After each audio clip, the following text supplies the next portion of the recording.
All right, hello. These are the answers to The Whipping Boy, chapters 7, 8, 9, and 10.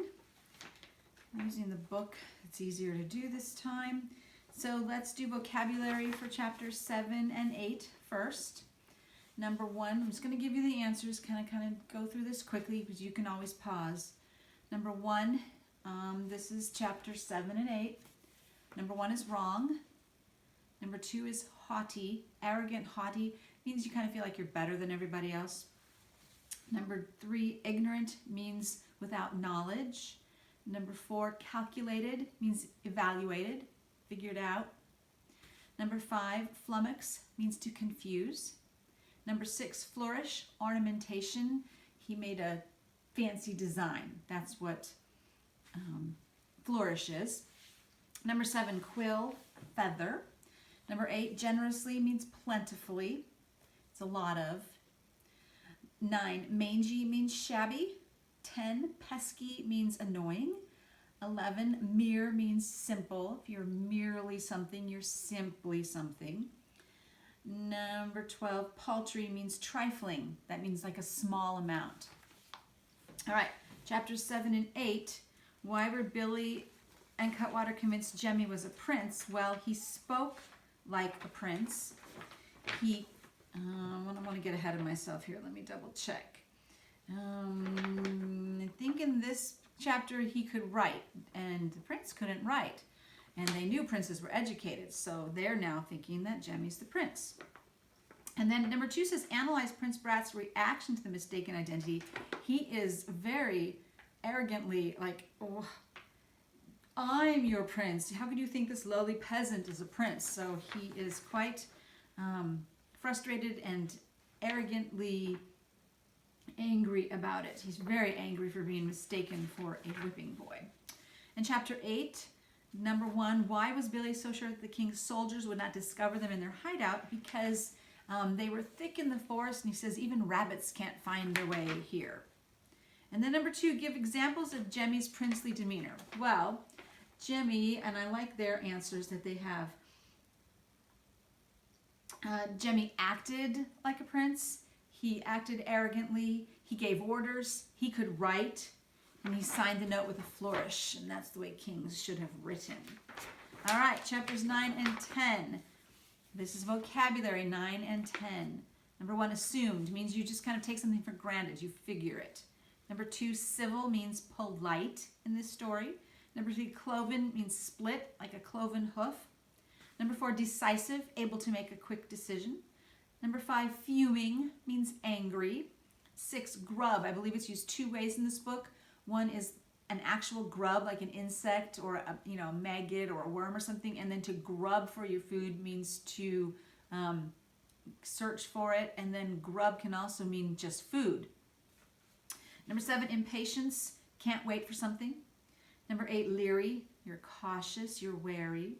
9, obedient, willing to do what you're told.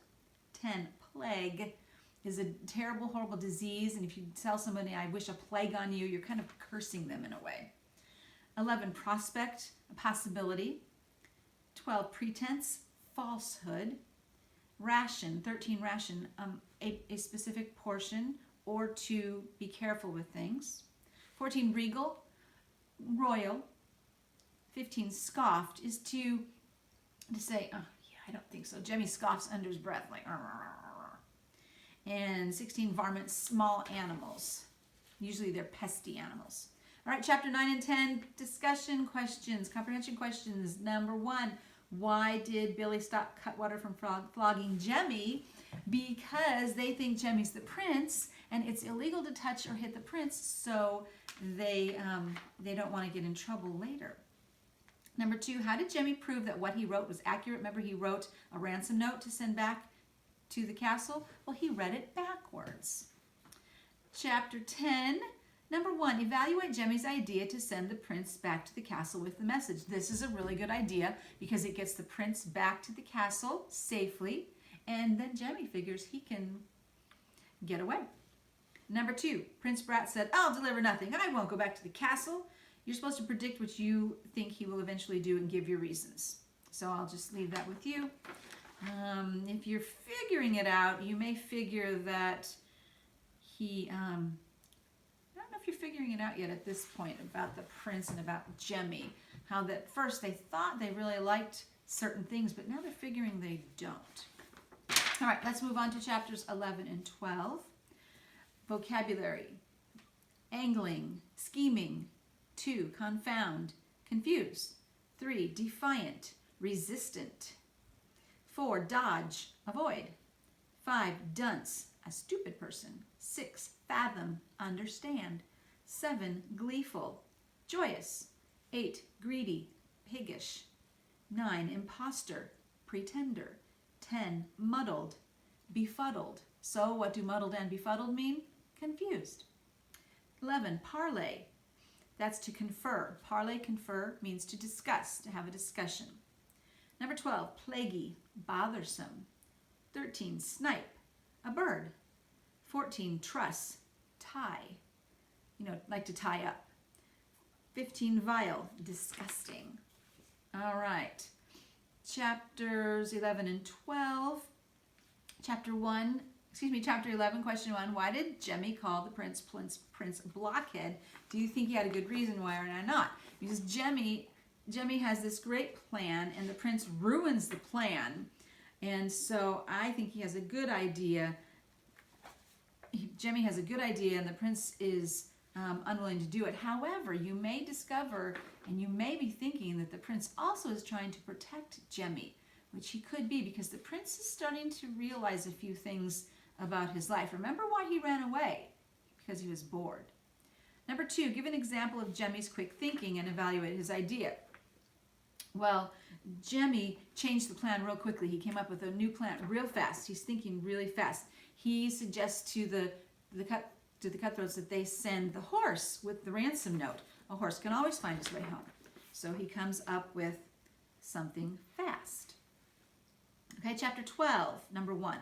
Why did Jemmy feel he may have been in deeper danger than the prince?